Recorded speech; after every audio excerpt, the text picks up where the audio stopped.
Hulagu Khan एक ऐसा हुक्मरान जो इस्लाम और मुसलमानों का कट्टर दुश्मन था, जिसने लाखों बेगुनाह मुसलमानों के खून से अपने हाथों को रंगा। आखिर अल्लाह तबारक व तआला ने इसकी कैसी पकड़ की और इसे कैसी इबरतनाक सजा दी। हलाकू खान खुद कैसे हलाक कर दिया गया। आज की वीडियो में हम इसी को समझने की कोशिश करेंगे। आप तमाम से गुजारिश है कि आज की इस वीडियो को शुरू से लेकर आखिर तक जरूर देखने की कोशिश करें, ताकि जुल्म ज्यादतियों का अंजाम क्या होता है और जालिम किस तरह से तबाह बर्बाद कर दिया जाता है, हम इसे अच्छी तरह से समझ सकें। नाज़रीन इकराम, तारीख़ इंसानी में यूं तो इस्लाम के और मुसलमानों के बहुत बड़े बड़े दुश्मन गुजरे हैं, लेकिन इन तमाम दुश्मनों की लिस्ट में सबसे ऊपर जिसका नाम पाया जाता है वो हलाकू खान का है।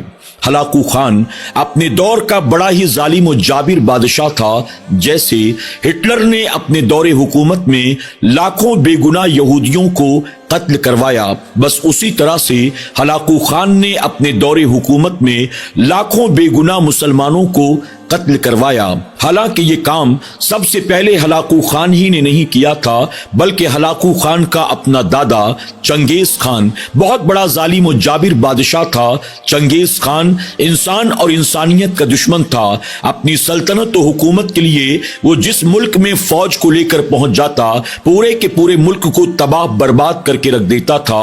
उसके सामने जो कोई जामदार चीज आती उसे मौत के घाट उतार देता, चाहे वो बूढ़ा हो, चाहे वो मर्द हो, चाहे वो औरत हो, चाहे वो बच्चा हो, चाहे वो जानवर हो, यहां तक कि वो हरे भरे खेत खलियान में आग लगवा देता था। बागों में जाकर दरख्तों को कटवाता, दरख्तों में आग लगवा देता, पूरे शहर में आग लगा देता, बड़े बड़े मकानों को ढाने का हुक्म देता, यानी जामदारों को मौत के घाट उतारता और पूरे शहर को तबाह बर्बाद कर देता। और उसके बाद फिर अपनी फौज और लश्कर को लेकर आगे बढ़ जाया करता था। हलाकू खान अपने दादा के नक्शे कदम पर चलते हुए इसी तरह जालिम और जाबिर बादशाह हुआ। हलाकू खान का दादा चंगेज खान इंसान और इंसानियत का दुश्मन था, लेकिन हलाकू खान ये तमाम इंसानों का नहीं बल्कि सिर्फ मुसलमानों का और इस्लाम का दुश्मन था। ये तमाम इंसानों को तो नहीं बल्कि मुसलमानों को तलाश कर करके उन्हें मौत के घाट उतारता। हलाकू खान ही के दौरे हुकूमत में शहर बगदाद पर हमला किया गया। शहर बगदाद जो उस वक्त पूरी दुनिया में एक मिसाली शहर था, सबसे खूबसूरत शहर था, जहां मुसलमानों की अक्सरियत बसती थी। हलाकू खान ने इस्लाम और मुसलमानों की दुश्मनी की बुनियाद पूरे शहर बगदाद को उजाड़ कर रख दिया, तबाह बर्बाद करके रख दिया। ना कोई बच्चा, ना कोई बूढ़ा, ना कोई बीमार, ना कोई औरत, ना कोई मर्द, कोई बाकी ना रहा। हर एक को मौत के घाट उतारा। इतना बड़ा जालिम और जाबिर इंसान था, उसके दिल में रहम नाम की कोई चीज नहीं थी। दूध पीते बच्चे को मौत के घाट उतारा, हामिला औरतों को मौत के घाट उतारा। कोई बूढ़ा होता, बीमार होता, माजूर होता, उस पर भी जालिम रहम नहीं करता था। यहां तक फरमाया गया कि बगदाद की गलियों में मुसलमानों के खून की नहरें बह रही थी। दरियाए दजला का पानी कई महीनों तक मुसलमानों के खून की वजह से लाल हो गया था। यह हलाकू खान के जुल्म ज्यादती की कहानी है। फिर हलाकू खान का आखिर अंजाम क्या हुआ, आइए आज की वीडियो में हम इसे समझने की कोशिश करते हैं। हर जालिम और जाबिर का एक न एक दिन अंजाम बुरा होता है, चाहे हलाकू खान हो, चाहे वो हिटलर हो, चाहे कोई भी XYZ हो। एक मर्तबा हलाकू खान के हुक्म पर एक मैदान के अंदर मुसलमानों की 3 सफ़ें लगाई गई, यानी सफ़ों में मुसलमानों को खड़ा किया गया और उन मुसलमानों की सफ़ों के सामने हलाकू खान अपने घोड़े पर अना और तकब्बुर का पुतला बनकर बैठा था। वो अकड़कर कभी अपने घोड़े के साथ दाईं तरफ जाता, कभी बाईं तरफ जाता। वो इस तरह से अकड़कर दाएं बाएं टहल रहा था और सफ़ों में मौजूद मुसलमान खौफ और दहशत में डूबे हुए उसकी तरफ देख रहे थे। हलाकू खान ने इशारा किया। हलाकू खान का इशारा पाते ही उसके सिपाही आगे बढ़े और पहली सफ में मौजूद मुसलमानों की गर्दन उन्होंने मारनी शुरू कर दी। एक एक करके मुसलमानों के जिस्म से सर जुदा होता और जिस्म जमीन पर आ जाता। इस तरह से उसके सिपाही लोगों को कत्ल करते हुए आगे बढ़ते चले जा रहे थे और हलाकू खान घोड़े पर बैठा हुआ अना और तकब्बुर के साथ इस मंजर को देखकर मुस्कुरा रहा था। वो दिल ही दिल में बड़ा खुश था कि मुसलमानों की दुश्मनी में आखिर में आज किस हद तक गिर गया हूं। अल्लाह अकबर। अचानक हलाकू खान की नजर पड़ी पहली सफ में एक गरीब बूढ़ा कमजोर आदमी मौजूद था। इससे पहले कि सिपाही आगे बढ़कर उसकी गर्दन पर तलवार मारते, वो लोगों से नजरें बचाते हुए पहली सफ से दूसरी सफ की तरफ चला जाता है। हलाकू खान ने जब उसको देखा दिल ही दिल में मुस्कुराया और सोचा चलो देखते हैं। पहली सफ से निकलकर दूसरी सफ में चला गया। दूसरी सफ का जब नंबर लगेगा तो देखते हैं तेरा क्या बनेगा। इसके बाद हलाकू खान के फौजियों ने पहली सफ में मौजूद तमाम मुसलमानों के जिस्म से सर को जुदा कर दिया। सबका लाशा जमीन पर पड़ा तड़प रहा था। फिर हलाकू खान ने दूसरी सफ की तरफ इशारा किया। उसके सिपाही आगे बढ़े। दूसरी सफ में मौजूद तमाम मुसलमानों की गर्दनें एक एक करके मारना शुरू करते हैं। मैदान में चीखो पुकार था, लाशें तड़प रहे थे, सर कट कट कर जमीन पर गिर रहे थे, जिस्म तड़प रहे थे।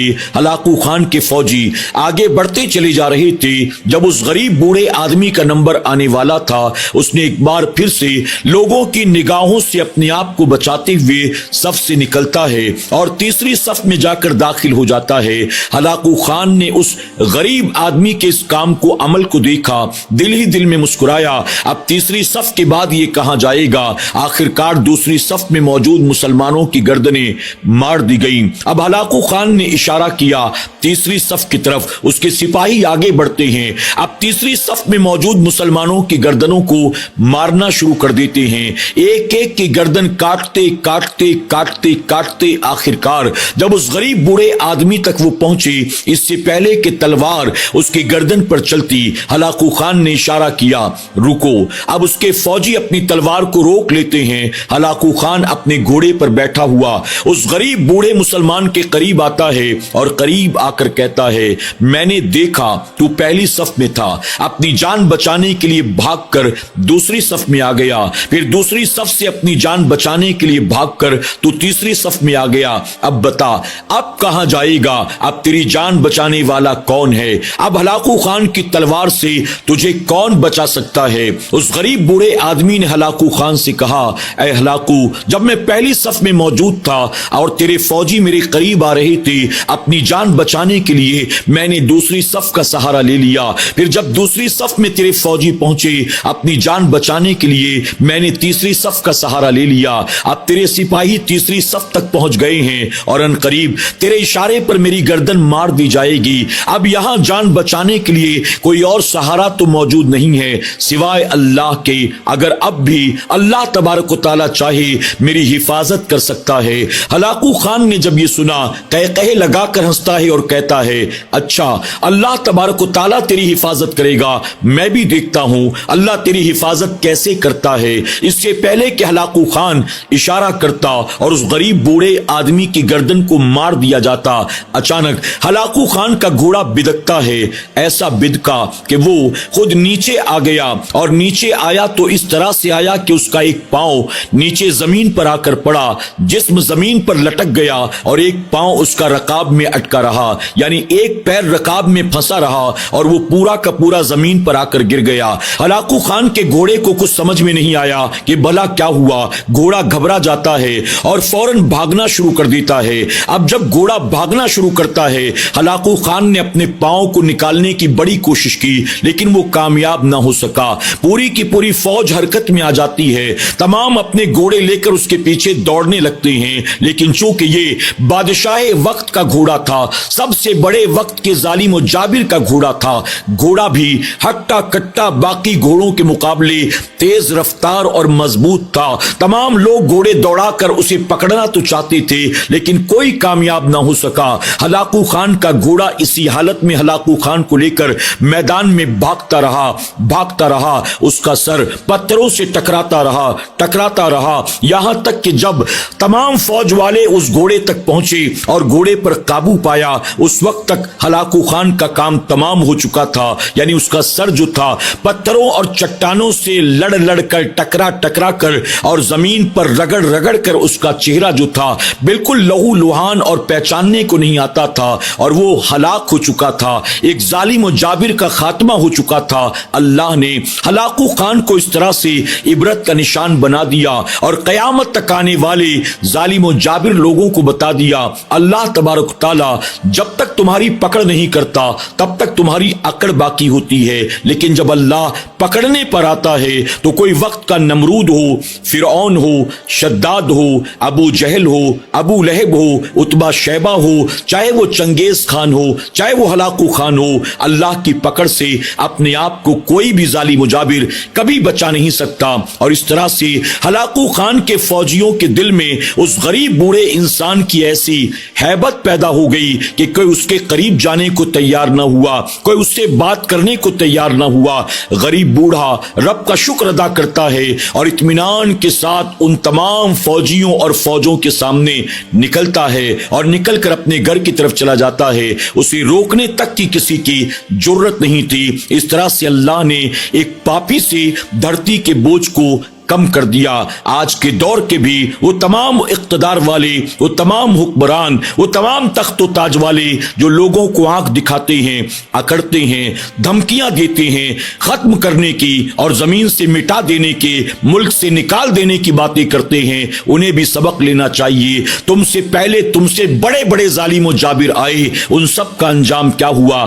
تمہارا انجام بھی برا ہی ہونا ہے۔ اللہ تبارک تعالی ہم سب کو ظلم و زیادتی سے، ایک دوسرے کے حقوق پامال کرنے سے، اپنے عہدے کا، اپنے اقتدار کا، اپنے مال و دولت و طاقت کا غلط استعمال کرنے سے بچنے کی توفیق عطا فرمائے۔ اللہ ہمیں مظلوم کی آہ سے، مظلوم کی بد دعا سے، کسی غریب کی دل آزاری سے محفوظ فرمائے۔ آمین یا رب العالمین۔